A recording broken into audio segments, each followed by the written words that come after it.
There is a specific moment of the night that anyone who has a cat knows well. You turn off the light, get under the covers, the room cools a little, and then you feel it.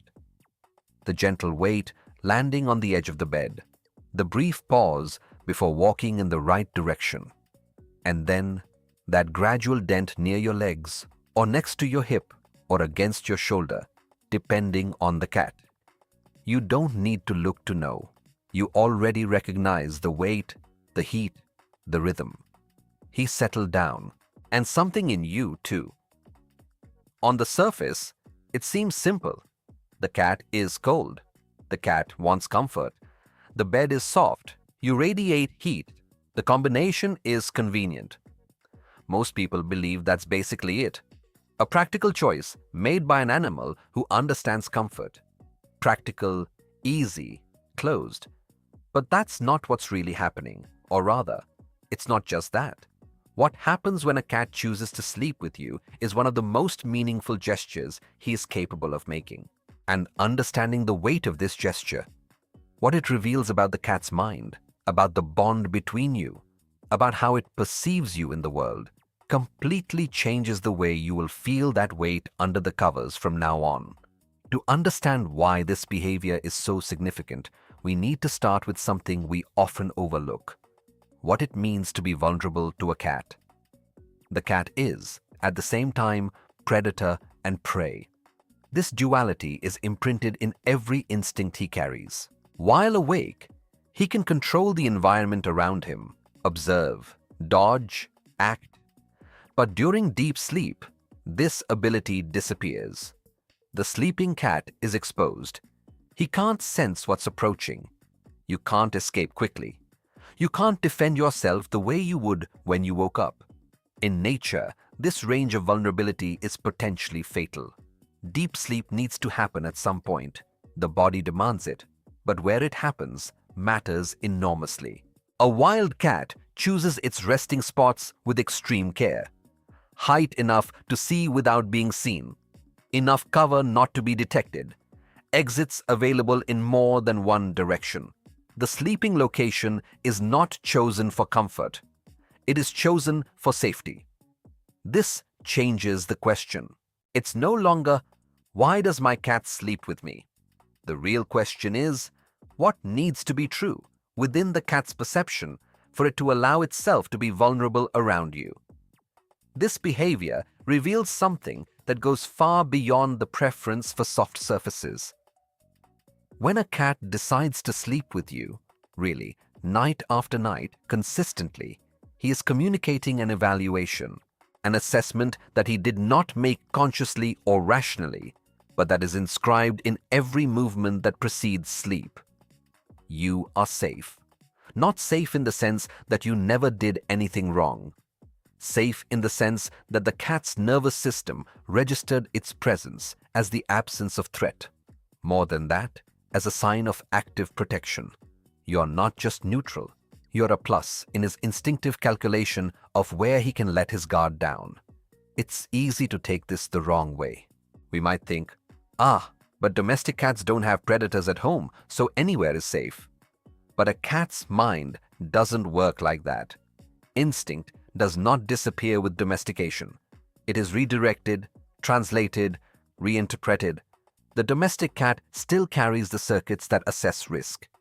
It even scans the environment for variations. He still distinguishes, at some level that escapes consciousness, between what he feels safe and what he feels neutral. And it is in this distinction that your bed appears, not just as comfortable, as the safest place in the territory. In the cat's mind, territory has an emotional hierarchy. There are areas that he patrols, areas where he eats, areas that he marks, areas where he observes. And there is a zone unlike any other, the deep rest zone. This zone is not chosen by accident. She is elected. When your cat chooses your bed, and especially when he chooses your body as his point of contact during sleep, he's making a silent statement about where you fit into the emotional architecture of his world. You're not outside his territory. You are in the center. This is not poetic. It's literal. in the language that the cat's body speaks. The position where he sleeps is the most trustworthy position, and he chose this position next to you. What seems simple, a cat lying on your bed, actually carries that weight. Every time he jumps to your side at night, he's renewing that choice. He's not there by inertia. It's there because you've passed the test that few pass, the shared vulnerability test. There is another aspect of this behavior that is rarely mentioned, and that completely changes the understanding of what happens in those silent hours. Cats are animals with body memory, all extremely refined. They don't process the world primarily through words, obviously, but they also don't process it primarily through images. They process it by smell, by texture, by temperature, by the breathing rhythm of whoever is nearby. When a cat sleeps with you night after night, he is building a physical memory of you that goes far beyond what you imagine. It memorizes your breathing rhythm during sleep, your body's specific temperature, the movement you make when you turn around, the sound you make when you are in a deep sleep. He learns the difference between his body in real rest and his body in restlessness. And this memory is not intellectual. It is somatic, inscribed in his nervous system as a security pattern. This explains something that many owners notice without being able to name it. Cats that sleep together often notice beforehand that something is different. When you are sick, have a fever, or are emotionally upset, the cat will often change its behavior before you have said a word. It is reading data. He is comparing what your body feels today with what your body usually feels. And the difference appears to him clearly and immediately. This reading is only possible because he has spent enough time around you during your state of greatest mutual vulnerability to build a body map of who you are. This map is one of the most intimate forms of knowledge that exist, and it was built while you slept. There's something more to explore here, and it's perhaps the most emotionally significant aspect of all this.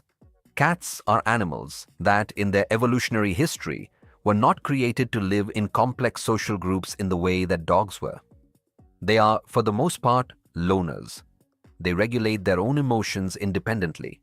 They do not instinctively depend on the presence of others to feel safe. The cat that chooses to sleep with you is not doing something that instinct naturally pushes forward. He is doing something that goes against the default direction of his solitary nature, and he's doing it by deliberate, if unconscious, choice. This means that when a cat seeks your presence to sleep, he is telling you, with the only language he knows, that you have crossed the line from who is just familiar to becoming who is necessary for the regulation of his internal state. You have become an emotional anchor, not a crutch. Cats don't work like that. An anchor, something that stabilizes without imprisoning, that is present without being invasive, that regulates without dominating. This bond is deeper than it seems. And it was not declared with words, nor with grandiose gestures. It was built slowly, night after night, in the stillness of a dark room, while two beings of completely different species let their guard down at the same time. For the cat, this means something that is no direct translation into human language, but that we can try to approximate. Total trust. Not the confidence that is declared. The confidence you show with your body. The trust that only exists when the nervous system is convinced, not the rational mind, but the nervous system, that the other will not pose a threat during the hours when the defense is turned off. Think about what this requires. For an animal that carries millions of years of survival instinct, reaching the point of turning off its internal alarms in the presence of another being is something that does not happen by chance. It doesn't happen out of generic sympathy. It doesn't happen because the bed is comfortable. It happens because you, specifically you, have been assessed over time and found safe in a way that has entered the deepest registers of his nervous system.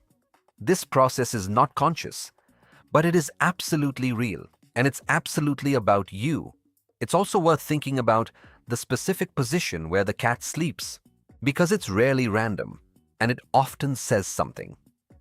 The cat that sleeps at your feet is generally balancing two things: proximity to you and keeping an exit available. He wants to be close, but still monitors his surroundings.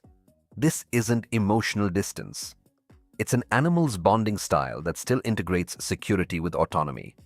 It is affect with peripheral awareness. The cat that sleeps against your hip or back is using your body as a physical barrier. For him, you are structure. You are a wall. You cover one side of the world while it rests. There is something deeply intimate about this, being chosen as a shield not out of strength, but out of trust.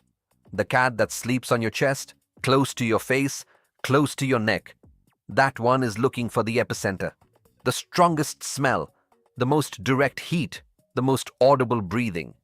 That cat isn't just lounging next to you, he's regulating himself through you.